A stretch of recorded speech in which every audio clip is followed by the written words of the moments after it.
Hello everyone. मेरी पिछली tense की वीडियो में हमने सीखा था कि टेंस किसे कहते हैं और टेंस के 3 टाइप यानी कि प्रेजेंट, पास्ट, फ्यूचर के बारे में हमने जाना था।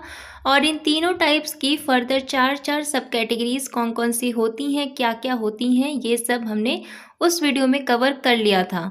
आज की क्लास में हम लोग सीखने वाले हैं प्रेजेंट इंडेफिनिट टेंस, जिसे हम लोग सिंपल प्रेजेंट टेंस भी बोलते हैं। गाइज, इस पूरे क्लास में मैं आपको सिर्फ एक ही टेंस पढ़ाऊंगी and that is present indefinite tense, क्योंकि ये बहुत इंपॉर्टेंट होता है, तो इसे डिटेल वे में अच्छे से समझना बहुत जरूरी है। तो वीडियो को बिल्कुल ध्यान से देखिएगा, क्लास में बिल्कुल एंड तक बने रहिएगा। चलिए वीडियो को स्टार्ट करते हैं। तो फ्रेंड्स, सबसे पहले हम देखेंगे कि प्रेजेंट इंडेफिनिट टेंस की पहचान क्या होती है। मतलब ऐसे कौन कौन से सेंटेंसेस हैं जिसे देख के आप समझ जाएंगे कि हाँ, ये प्रेजेंट इंडेफिनिट टेंस की कैटेगरी में आते हैं। तो देखिए, ऐसे वाक्य जिनके अंत में ता है, ती है, ते है, ता हूँ, ती हूँ, ते हो आए, तो आपको देख के तुरंत समझ जाना है कि हाँ, ये प्रेजेंट इंडेफिनिट टेंस है। देखिए, इस चीज को हम लोग कुछ एग्जाम्पल से समझेंगे। देखिए, पहला एग्जाम्पल है, सचिन क्रिकेट खेलता है, हम स्कूल जाते हैं, वह गाना गाती है, मैं खेलता हूँ। अब देखिए, इन सारे वाक्यों के अंत में ता है, ते है, ती है और ता हूँ, ये सब कुछ आ रहा है। तो ये सारे सेंटेंसेस हमारी कौन सी कैटेगरी में आएंगे? प्रेजेंट इंडेफिनिट टेंस की कैटेगरी में आएंगे। ओके, और ऐसे जितने भी और भी सेंटेंसेस होंगे जिनके अंत में ता है, ती है, ये सब आएगा, तो हम लोग उसे प्रेजेंट इंडेफिनिट टेंस की कैटेगरी में रखेंगे। अब देखिए, यहाँ तक तो आपने ये समझा कि हाँ, जब भी वाक्य के अंत में ता है, ती है, ते हैं आए, तो हम लोग उसमें प्रेजेंट इंडेफिनिट टेंस का स्ट्रक्चर यूज करेंगे। बट इसी के साथ साथ एक बहुत इंपॉर्टेंट कॉन्सेप्ट है जो आपको समझना होगा कि हम लोग प्रेजेंट इंडेफिनिट टेंस का यूज कहाँ कहाँ करते हैं। मतलब when to use present indefinite tense, हम लोग प्रेजेंट इंडेफिनिट टेंस का यूज कब करें। देखिए, प्रेजेंट इंडेफिनिट टेंस का यूज हम लोग habits, daily routine, universal truth और जनरल फैक्ट्स बताने के लिए करते हैं। देखिए, हैबिट का मतलब क्या होता है? हैबिट मतलब आदत। जैसे मैं रोज सुबह कॉफी पीती हूँ, ये मेरी हैबिट है। तो आपको अपनी हैबिट बतानी हो किसी को, तो आप कौन सा टेंस यूज करेंगे? Present indefinite tense. इसके बाद है डेली रूटीन। डेली रूटीन का मतलब होता है जो काम हम लोग डेली बेसिस पे करते हैं। जैसे कि मैं रोज सुबह उठती हूँ, ये क्या है? ये मेरी डेली रूटीन है। आप लोग भी डेली उठते होंगे, ये आपका डेली रूटीन है। अगर कोई स्कूल जाता है डेली, तो वो उसका डेली रूटीन है। तो ये सब चीजें बताने के लिए भी हम लोग प्रेजेंट इंडेफिनिट टेंस का यूज करेंगे। इसके बाद आता है यूनिवर्सल ट्रूथ। यूनिवर्सल ट्रूथ को हिंदी में बोलते हैं सार्वभौमिक सत्य, यानी कि जो चीजें हम सभी के लिए सेम होती हैं, किसी के लिए कुछ तो किसी के लिए कुछ नहीं हो सकता है। जैसे कि सूर्य पूरब दिशा से उगता है, ये हम सभी के लिए सेम है। कोई ये नहीं बोल सकता कि सूर्य पश्चिम से उगता है या दक्षिण से उगता है, नहीं।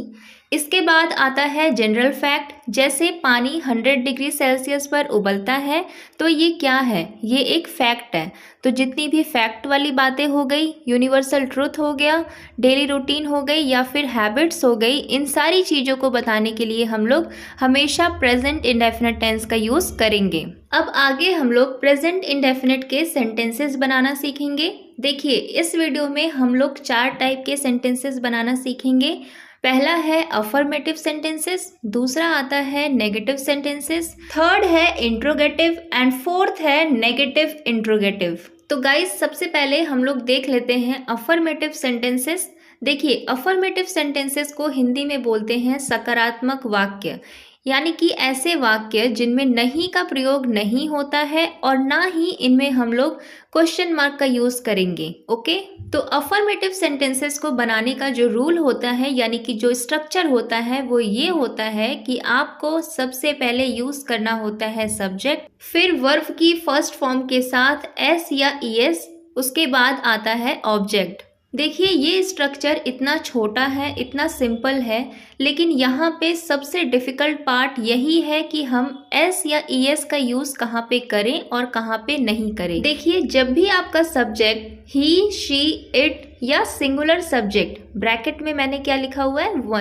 वन मैंने आपकी अंडरस्टैंडिंग के लिए लिखा हुआ है। सिंगुलर का मतलब ही होता है एक, यानी कि जब भी आपका सब्जेक्ट कोई एक होगा तब आप वहाँ पे मेन वर्ब के साथ एस या ईएस का यूज करेंगे। इनके अलावा आपके जितने भी सब्जेक्ट होते हैं जैसे कि आई, वी, यू, दे या फिर जितने प्लूरल सब्जेक्ट्स होते हैं यानी कि दो या दो से ज़्यादा, उस केस में आप वर्ब की फर्स्ट फॉर्म के साथ एस या ईएस का यूज नहीं करेंगे। अब बहुत लोग ये समझ गए होंगे कि हाँ, अगर हमारा सब्जेक्ट प्लूरल है तो हम लोगों को एस ईएस नहीं लगाना है और अगर सिंगुलर है तो एस या ईएस में से कुछ भी लगा देंगे। लेकिन आपको ये समझना बेहद ज़रूरी है कि आप कौन सी वर्ब के साथ एस लगाएं, कौन सी वर्ब के साथ ईएस लगाएं। तो देखिए, एस ईएस लगाने के कुछ नियम होते हैं, कुछ रूल होते हैं। वो रूल्स हम लोग इस वीडियो में आगे देखेंगे। देखिए, एस या ईएस लगाने के नियम में जो सबसे पहला नियम आता है वो ये है कि क्रिया यानी कि मेन वर्ब के आखिरी अक्षर यदि ओ, एस, एक्स, एसएच या सीएच हो तो एस के बजाय ईएस लगाएं। कैसे? देखिए, जैसे गो में लास्ट लेटर क्या है? ओ, तो इसीलिए हम लोग गो के साथ ईएस लगाते हैं तो बन जाता है गोज। सिमिलरली टैक्स में लास्ट लेटर है एक्स तो हम लोग ईएस लगाएंगे, बन जाएगा टैक्सेस। वॉच में भी लास्ट लेटर सीएच है तो ईएस लगाते हैं। पास में लास्ट लेटर है एस तो यहाँ भी हम लोग ईएस लगाएंगे। वॉश में भी देखिए लास्ट में एसएच आया है तो हम लोग ईएस लगाते हैं। और टीच में भी लास्ट में सीएच है तो ईएस लगाएंगे। तो इस तरह गो बन जाता है गोज, टैक्स बन जाता है टैक्सेस, वॉच बन जाता है वॉचेस, पास बन जाता है पासेस, वॉश बन जाता है वॉशेस एंड टीच बन जाता है टीचेस। और ये सब कब होता है? जब आपका सब्जेक्ट ही, शी, इट या सिंगुलर होगा। क्लियर? अब देखिए, एस या ईएस लगाने का दूसरा नियम होता है कि क्रिया यानी कि मेन वर्ब के आखिर में यदि वाई हो तो वाई का आई करके आगे ईएस लगाएं। जैसे कि देखिए, स्टडी में लास्ट में वाई है तो वाई को बदल देंगे आई में और लास्ट में ईएस ऐड कर देंगे तो बन जाएगा स्टडीज। ट्राई में भी लास्ट में वाई है तो वाई को किस में बदल देंगे? आई में और लास्ट में ईएस ऐड कर देंगे तो बन जाएगा ट्राइज। इसी तरह कैरी में भी लास्ट में वाई को बदल देंगे आई में और ईएस ऐड कर देंगे तो बन जाएगा कैरीज। और इसी का तीसरा नियम है कि अगर वाई के पहले स्वर हो तो वाई का आई नहीं किया जाता है, तब सिर्फ एस लगाएं। देखिए, मैं आपको समझाती हूँ। स्वर का मतलब होता है वॉवेल्स। वॉवेल्स कितने होते हैं? 5। कौन कौन से? ए, ई, आई, ओ, यू। यानी कि अगर आपका जो भी वर्ब है उसमें लास्ट में वाई आ रहा है और वाई से पहले अगर इन पांचों में से कोई भी आ रहा है तो तब आप वाई को आई में नहीं बदलेंगे, तब सिर्फ आप वाई के साथ एस वहां पे जोड़ देंगे। ठीक है? एग्जाम्पल्स देखिए, जैसे कि प्ले में लास्ट में वाई तो है लेकिन यहाँ पे वाई से पहले क्या आ रहा है? स्वर, यानी कि एक वॉवेल है तो हम लोग वाई के बाद सिंपली वहां पे एस ऐड कर देंगे तो बन जाएगा प्लेज। इसी तरह बाय में भी देखिए, लास्ट में वाई है लेकिन वाई से पहले एक स्वर है तो हम लोग सिर्फ एस ऐड कर देंगे तो बन जाएगा बायस। और ओबे में भी देखिए, लास्ट में वाई है लेकिन वाई से पहले क्या है? एक वॉवेल तो हम लोग यहाँ पे सिर्फ एस ऐड कर देंगे तो बन जाएगा ओबेज। ठीक है? तो अब हम लोग अफर्मेटिव सेंटेंसेस को बनाना सीखेंगे। देखिए, स्ट्रक्चर मैंने पहले आपको बता दिया कि सब्जेक्ट के साथ वर्ब की फर्स्ट फॉर्म और वर्ब की फर्स्ट फॉर्म के साथ एस या ईएस लग जाएगा अगर आपका सब्जेक्ट सिंगुलर है तो, और उसके बाद आ जाएगा आपका ऑब्जेक्ट। देखिए, इस चीज को अब एग्जाम्पल से समझेंगे। पहला एग्जाम्पल है, हम क्रिकेट खेलते हैं। तो यहाँ पे आपका सब्जेक्ट क्या है? हम, यानी कि आपका सब्जेक्ट एक से ज़्यादा है, यानी कि ये सब्जेक्ट प्लूरल है तो हम लोग यहाँ पे वर्ब की फर्स्ट फॉर्म के साथ एस या ईएस नहीं लगाएंगे तो हम लोग सिंपली बोलेंगे वी प्ले क्रिकेट। यहाँ पे वी आपका सब्जेक्ट है, प्ले आपकी वर्ब की फर्स्ट फॉर्म है और क्रिकेट आपका ऑब्जेक्ट है। अब दूसरा एग्जाम्पल देखिए, राधा स्कूल जाती है। तो इस पूरे सेंटेंस में सब्जेक्ट क्या है? राधा। और मैंने आपको बताया था जब भी हमारा सब्जेक्ट कोई एक होगा तो हम लोग वर्ब की फर्स्ट फॉर्म के साथ एस ई एस लगाएंगे। तो यहाँ पे हमारा सब्जेक्ट सिंगुलर सब्जेक्ट है, सिर्फ राधा के बारे में बात हो रही है तो हम लोग एस ई एस लगाएंगे। तो हम लोग बोलेंगे राधा गोज टू स्कूल, क्योंकि जाने की इंग्लिश होती है गो, क्योंकि राधा एक सिंगुलर सब्जेक्ट है इसीलिए हमने यहाँ पे ई एस लगाया। ठीक है? एक और एग्जाम्पल देखिए, मेरी बहन फुटबॉल खेलती है। देखिए, खेलने की इंग्लिश क्या होती है? प्ले, क्योंकि यहाँ पे हमारा सब्जेक्ट सिंगुलर है, मेरी बहन यानी कि किसी एक बहन की बात हम लोग कर रहे हैं, तो इसलिए हम लोग प्ले के साथ एस लगाएंगे। तो हम लोग बोलेंगे माई सिस्टर प्लेज फुटबॉल। अब यहीं पे अगर मैं बोलूं मेरी बहनें फुटबॉल खेलती हैं, तो यहाँ पे सब्जेक्ट कैसा है, प्लूरल, क्योंकि यहाँ पे मेरी बहनों की बात की गई है ना, मतलब एक से ज़्यादा बहनें हैं, तो इसलिए हमारा सब्जेक्ट यहाँ पे प्लूरल है। और जब भी हमारा सब्जेक्ट एक से ज़्यादा होता है तो हम लोग SES कुछ नहीं लगाते हैं, तो हम लोग बोलेंगे माई सिस्टर्स प्ले फुटबॉल। अब हम लोग नेगेटिव सेंटेंसेस को बनाना सीखेंगे। देखिए, नेगेटिव सेंटेंसेस को हिंदी में बोलते हैं नकारात्मक वाक्य, यानी कि ऐसे वाक्य जिनमें हम लोग नहीं का यूज करते हैं। तो नेगेटिव सेंटेंसेस को बनाने का स्ट्रक्चर होता है कि हम सबसे पहले सब्जेक्ट लगाएंगे, फिर डू या डज लगाएंगे, उसके बाद नॉट, और उसके बाद वर्ब की फर्स्ट फॉर्म देन ऑब्जेक्ट। अब यहाँ पे देखिए गाइज, अगर हमारा सब्जेक्ट सिंगुलर है तब भी हम लोग SES नहीं लगाएंगे। क्यों? क्योंकि यहाँ पे देखिए डू डज में हमारा ऑलरेडी ES लगा हुआ है, इसीलिए हम लोग वर्ब की फर्स्ट फॉर्म के साथ SES नहीं लगाएंगे। अब एक क्वेश्चन यहाँ पे ये उठता है कि हम किसके साथ डू का यूज करें और किसके साथ डज का यूज करें, तो इसे भी देख लेते हैं। देखिए, डू डज का यूज कहाँ करना है, इसके लिए मैं आपको एक बहुत अच्छा ट्रिक बताती हूँ। अगर आपने रिलेट कर लिया तो आप बहुत अच्छे से समझ पाएंगे इस चीज को। देखिए, अभी तक हमने क्या सीखा कि जब भी हमारा सब्जेक्ट ही, शी, इट या सिंगुलर होगा तो हम लोग वहाँ पे S या ES लगाएंगे, यही सीखा ना हमने। अब आप थोड़ा सा दिमाग लगाइए और सोचिए कि डू और डज में किस में S या ES आ रहा है। देखिए, कॉमन सेंस है कि डज में हमारा लास्ट में ES आ रहा है। इसका मतलब है कि जब भी हमारा सब्जेक्ट ही, शी, इट या सिंगुलर होगा तब हम लोग डज का यूज करेंगे। और इसके अलावा आपके जितने भी सब्जेक्ट होंगे जैसे कि I, we, you, they या फिर प्लूरल सब्जेक्ट्स, उन सब के साथ हम लोग डू का यूज करेंगे। एग्जाम्पल से समझेंगे। देखिए, राधा स्कूल नहीं जाती है। अब इसमें जो राधा है वो हमारी सब्जेक्ट कैसी है, सिंगुलर, तो हम लोग सिंगुलर सब्जेक्ट के साथ डज लगाते हैं, तो हम डज लगाएंगे। तो हम बोलेंगे Radha does not go to school. Does के बाद नॉट आएगा क्योंकि ये एक नेगेटिव सेंटेंस है, और नॉट के बाद डायरेक्ट हम लोग वर्ब की फर्स्ट फॉर्म यूज करेंगे। याद रखिएगा कि सब्जेक्ट भले ही आपका सिंगुलर होगा लेकिन SES यहाँ पे वर्ब की फर्स्ट फॉर्म के साथ नहीं आएगा, क्योंकि हमने यहाँ पे डज का यूज कर लिया है। दूसरा एग्जाम्पल देखिए, वे स्कूल नहीं जाते। अब इस सेंटेंस में हमारा जो सब्जेक्ट है वो कैसा सब्जेक्ट है, प्लूरल, और जब भी हमारा सब्जेक्ट प्लूरल होता है तो हम लोग प्लूरल सब्जेक्ट के साथ डू का यूज करते हैं, तो हम बोलेंगे they do not go to school. अब आगे हम लोग इंट्रोगेटिव सेंटेंसेस यानी कि प्रश्नवाचक वाक्य बनाना सीखेंगे। देखिए, इनका स्ट्रक्चर समझने से पहले आपको कॉन्सेप्ट समझना होगा। अब देखिए, जो इंट्रोगेटिव सेंटेंसेस होते हैं वो दो टाइप के होते हैं। पहला वो जिनका आंसर आप सिर्फ और सिर्फ हाँ या ना में दे सकते हैं, जैसे कि क्या तुम खेलते हो, क्या सीता लिखती है, क्या हम लोग पढ़ते हैं। इन सारे क्वेश्चंस को देखिए, इनका आंसर आप सिर्फ हाँ या ना में दे सकते हैं। तो इन्हें बनाने का जो स्ट्रक्चर होता है वो ये है कि आपको सबसे पहले डू या डज लिखना होता है, फिर आप लगाएंगे सब्जेक्ट, उसके बाद वर्ब की फर्स्ट फॉर्म और उसके बाद ऑब्जेक्ट, और लास्ट में क्वेश्चन मार्क लगाना मोस्ट इंपॉर्टेंट है। एग्जाम्पल देखिए, क्या तुम पढ़ते हो। अब इस सेंटेंस में हमारा सब्जेक्ट क्या है, यू, और मैंने आपको बताया था कि जब भी हमारा subject I, we, you, they होता है तब हम लोग डू का यूज करेंगे। तो हम पहले डू लिखेंगे, फिर हम लोग यू लिखेंगे, सब्जेक्ट हमारा यू है, और उसके बाद वर्ब की फर्स्ट फॉर्म, पढ़ने की इंग्लिश होती है रीड, तो सेंटेंस बन जाएगा डू यू रीड। लास्ट में क्वेश्चन मार्क हम लोग लगाएंगे। एक और एग्जाम्पल देखिए, क्या वह स्कूल जाता है। अब इस सेंटेंस में देखिए हमारा जो सब्जेक्ट है वो कैसा है, सिंगुलर है, तो सिंगुलर सब्जेक्ट के साथ हम लोग डज का यूज करते हैं, तो हम बोलेंगे does he go to school.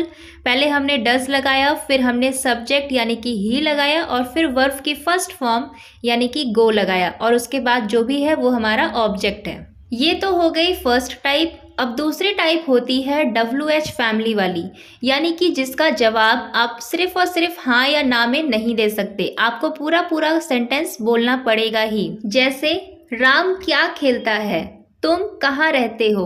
In sentences को देखिए, इनका आंसर आप सिर्फ हाँ या ना में नहीं दे सकते, आपको बताना पड़ेगा कि राम क्या खेलता है, आपको बताना पड़ेगा कि आप कहाँ रहते हैं। तो इस टाइप के क्वेश्चंस को हम लोग WH फैमिली में रखते हैं। देखिए WH फैमिली में बहुत सारे वर्ड्स आते हैं, जैसे कि वाई मतलब क्यों, व्हेन मतलब कब, हाउ मतलब कैसे, वेयर मतलब कहाँ, व्हाट मतलब क्या, विच मतलब कौन सा, हुज मतलब किसका, हु मतलब कौन और हुम मतलब किसको।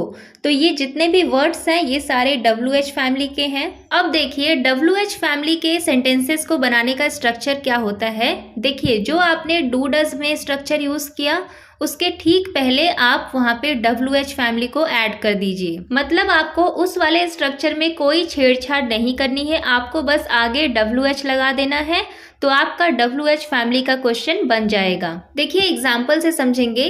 राम क्या खेलता है, यहाँ पे देखिए जो क्या आया है इसके लिए हम लोग WH फैमिली में कौन सा वर्ड यूज करते हैं, व्हाट। तो सबसे पहले हम लोग लगाएंगे व्हाट, फिर हम लोग लिखेंगे डज। क्यों? क्योंकि यहाँ पे राम की बात हो रही है, हमारा सब्जेक्ट सिंगुलर है इसलिए हमने वहां पे डज लगाया। तो हम लोग लिखेंगे व्हाट डज राम प्ले। दूसरा एग्जाम्पल देखिए, तुम कब सोते हो। अब देखिए जो कब आया है इसके लिए हम लोग वर्ड यूज करते हैं व्हेन। तो पहले हम लोग व्हेन लिखेंगे, क्योंकि हमारा सब्जेक्ट यहाँ पे यू है और यू के साथ हम लोग डू का यूज करते हैं तो हम डू लगाएंगे। तो हम बोलेंगे when do you sleep, when do you sleep, तुम कब सोते हो। अब हम लोग अपनी last category that is negative interrogative sentence पढ़ेंगे, यानी कि प्रश्नवाचक नकारात्मक वाक्य। ये ऐसे वाक्य होते हैं जिसमें नहीं का भी प्रयोग होता है और क्वेश्चन मार्क भी आता है। तो देखिए नेगेटिव इंट्रोगेटिव सेंटेंस को बनाने का जो स्ट्रक्चर होता है वो होता है WH family plus do does plus subject plus not plus verb की फर्स्ट फॉर्म प्लस ऑब्जेक्ट और लास्ट में क्वेश्चन मार्क। ये स्ट्रक्चर बिल्कुल वैसा ही है जो अभी अभी हम लोगों ने सीखा है इंट्रोगेटिव में, बस इसमें क्या आ गया है, सब्जेक्ट के बाद नॉट आ गया है। देखिए एग्जाम्पल से समझेंगे। क्या सचिन क्रिकेट नहीं खेलता। अब इस क्वेश्चन का आंसर हम लोग हाँ या ना में दे सकते हैं, तो इसकी स्टार्टिंग हम लोग डू डज से करेंगे, WH फैमिली यहाँ पे नहीं आएगी। अब देखिए क्योंकि सचिन एक सिंगुलर सब्जेक्ट है इसीलिए हम लोग यहाँ पे डज का यूज करेंगे। तो हम बोलेंगे does Sachin not play cricket. Sachin के बाद नॉट लगाना जरूरी है क्योंकि ये इंट्रोगेटिव प्लस नेगेटिव है, तो हम लोग बोलेंगे does Sachin not play cricket. एक और एग्जाम्पल देखिए, सचिन क्रिकेट क्यों नहीं खेलता है। अब इसमें देखिए आप इसका आंसर हाँ या ना में नहीं दे सकते, सिर्फ आपको रीजन बताना पड़ेगा, इसलिए इसकी शुरुआत हम लोग WH से करेंगे। तो हम लोग क्यों के लिए लिखेंगे वाई, क्योंकि सचिन यहाँ पे सिंगुलर है तो सेम हम लोग लिखेंगे डज। तो बोलेंगे why does Sachin not play cricket. तो अभी तक हम लोगों ने जो भी पढ़ा है उसकी एक पूरी समरी हम लोग देख लेते हैं एक साथ, तो आपको समझने में ज़्यादा आसानी होगी। एक ही सेंटेंस होगा, उसे हम लोग 6 अलग अलग तरीके से लिखेंगे, ठीक है। तो पहला सेंटेंस है रवि क्रिकेट खेलता है। रवि सिंगुलर सब्जेक्ट है तो प्ले के साथ एस लग जाएगा, तो बोलेंगे रवि प्लेज क्रिकेट। उसके बाद है रवि क्रिकेट नहीं खेलता, नेगेटिव सेंटेंस है तो हम लोग बोलेंगे Ravi does not play cricket. Ravi के साथ डज लग जाएगा और डज के साथ नॉट लगाएंगे। इसके बाद है क्या रवि क्रिकेट खेलता है, मतलब इसका आंसर आप लोग हाँ या ना में दे सकते हैं। तो स्टार्टिंग हम लोग करेंगे डू डज से, क्योंकि रवि है सब्जेक्ट तो स्टार्टिंग करेंगे डज से। तो बोलेंगे डज रवि प्ले क्रिकेट। इसके बाद है क्या रवि क्रिकेट नहीं खेलता है, तो इसमें हम लोग रवि के बाद सिर्फ नॉट लगा देंगे, तो हम लोग बोलेंगे does Ravi not play cricket. उसके बाद है रवि क्रिकेट क्यों खेलता है, तो क्यों के लिए हम लोग यहाँ पे वाई लगाएंगे, तो बोलेंगे why does Ravi play cricket. क्योंकि रवि है इसलिए हम लोगों ने डज लगाया, तो बोलेंगे why does Ravi play cricket. और फिर लास्ट में आता है रवि क्रिकेट क्यों नहीं खेलता, मतलब ये नेगेटिव प्लस इंट्रोगेटिव है और कौन सा नेगेटिव है जिसका आंसर आप हाँ या ना में नहीं दे सकते। तो इसके लिए हम लोग बोलेंगे why does Ravi not play cricket. Same वही स्ट्रक्चर है जो जस्ट इसके ऊपर है, बस यहाँ पे नॉट लग गया है। सो फ्रेंड्स आज की क्लास में बस इतना ही। आई होप आप लोगों को अच्छे से समझ में आया होगा, और अगर समझ में आया है तो मैं आपको 2 सेंटेंस दे रही हूँ, उसका आंसर आप मुझे कमेंट बॉक्स में करेंगे। पहला सेंटेंस है मैं एक पत्र लिखता हूँ, इसका आंसर क्या होगा वो आपको मुझे बताना है। और दूसरा सेंटेंस है वह हंसता है। तो इन दोनों क्वेश्चंस का आंसर आपको मुझे कमेंट बॉक्स में देना है। और हाँ गाइस, अगर आपको इस वीडियो से रिलेटेड कोई भी डाउट हो, कोई भी क्वेश्चन हो, तो आप मुझे कमेंट सेक्शन में पूछ सकते हैं। सो गाइस, मिलते हैं आपसे नेक्स्ट वीडियो में।